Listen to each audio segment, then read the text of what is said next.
vessels sailing across the rough Atlantic Ocean, 1,650 nearly 150 years after Columbus. By this time, the Americas were no longer a new world.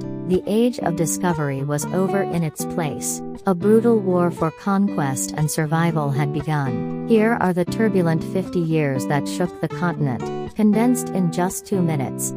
In the 1650s, English Puritan settlers seized indigenous lands at a terrifying pace. Driven to the brink, Chief Metacomet led a tribal coalition to strike back in 1675, igniting King Philip's War as one of the bloodiest conflicts in American history. Relative to population, it ended in a British victory, virtually wiping out the New England tribes. Plagued by the terror of war and disease, the paranoid colonial society turned inward. In 1692, this hysteria exploded into the Salem witch trials, claiming dozens of innocent lives. Meanwhile, the Caribbean and Brazil were gripped by a frenzy for sugar.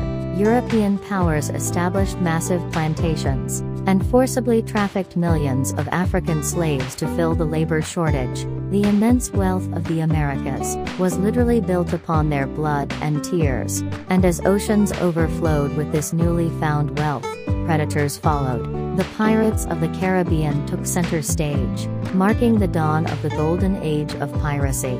In Central and South America, the Spanish Empire ruled with brutal exploitation and forced conversion, but the indigenous people fought back.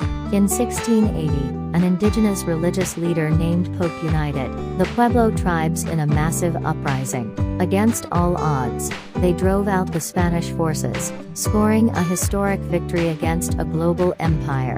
In 1680, Pope, a religious leader, united the Pueblo tribes. They were tired of the Spanish trying to change their beliefs and make them work hard. Pope promised they could go back to their old ways if they fought back. So, they did. They fought the Spanish and won, kicking them out for a while. It was a big deal because they stood up for themselves. The 50 years between 1650 and 1700 were a great turning point.